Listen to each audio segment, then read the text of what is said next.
my name is Minnie. I am from North London, although right now in Hertfordshire. But I heard about the choir through a friend called Nana. She used to be part of the choir as well, so she kind of told me about it, and then in addition, got in. That was it. Well, I grew up in church, so I think for me, gospel music has always had a special place because obviously it's faith-based. So there's the whole connection to God and that relationship that you have. So there's that aspect to it. But then I think on a enjoyment level, I suppose I listen to gospel music for enjoyment. It just makes me happy. I think it's feel good music. It makes you happy, relatable, all good stuff. There's a song by Hillsong called "What a Beautiful Name It Is."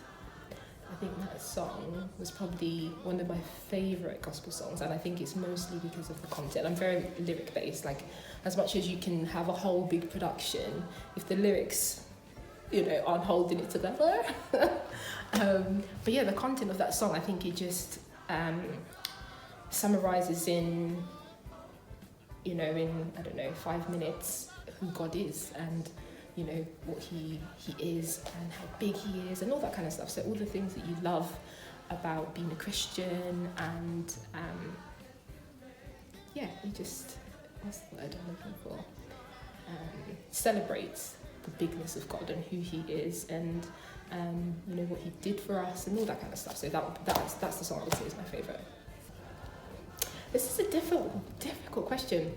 I wouldn't say I have necessarily a musical idol. I feel like I have musical inspirations, and that changes depending on the season of life that I'm in. So I would say, like, for instance, in the last couple of years,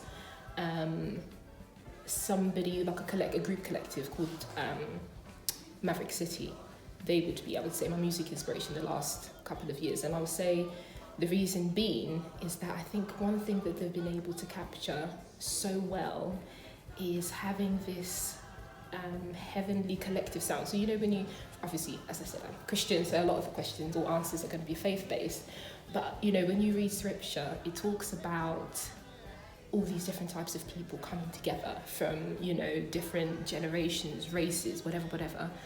And I think one of the things that they do really well as a collective is not that they have different people from different backgrounds, is that the type of worship music that they've become really well in is undefinable, because I think historically you can define that that's a black music gospel song, that's a white gospel song, but theirs is ambiguous. So it's really focusing then on what you're actually singing about. So absolutely love that they've done that. Obviously they have people from different races and everything. So that's what I would say is my music inspiration the last couple of years. But the OG, I would say, is Kirk Franklin, and that's really why I became so obsessed with joining the choir. Like, obviously, when you think about God's property and like all the sound that Kirk has managed, because my brother can't sing, Kirk cannot sing, but the fact that he's able to communicate his vision and what he's hearing, like straight from God, as he says, his inspiration for all his music comes from God. He's able to hear that and be able to teach other people even though they can't sing. Listen, genius. But anyway, I would say Kirk. That's the reason why I really wanted to join the choir, and so that's it. Excellent. Question number 5 is, what do you think is so special about singing in a choir? I think there's a level of comfort, is what I would say first. I think if you really love singing but you're not confident in being being the superstar and being on your own, singing in a choir kind of still services you in terms of being able to express yourself musically, but you have the comfort of being around people that are really supportive, that feel the same way that you do, and the sense of community. I think that's the best thing about being in a gospel choir. I think similar to what I was saying before about Maverick City, I think we've been able to capture that a lot with the different types of themes that we've captured over the last few months, and obviously going forward. I think Soul St. James is really key in being able to communicate to different people in different periods of their life, and it's so easy to communicate through music, right? Like, everybody can relate. It doesn't matter if you speak, different languages or whatever. It's a universal language. And I think what's special about Soul St. James is that it's able to capture that, and it's with the themes that are attached to it, it captures human emotion. Like, you can't not be taken with that, because we all feel all these different things, whether it's love, joy, pain, whatever it is. As humans, you express all of that. So I think what's really special is that it's able to communicate to everybody at different levels, throughout your period of time. And obviously music is great, so it makes everybody feel great, but there's just something that allows people to kind of collect together from different places, different backgrounds. So I think that's what makes it really special.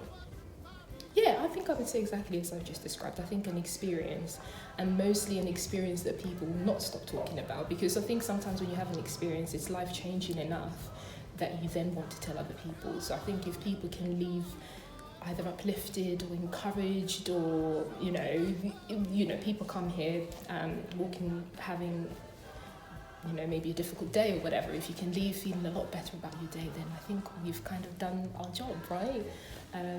So I think an experience is what I would say is the main thing that I would love people to leave with every time they kind of walk into that courtyard, and say that their life has been impacted in some way.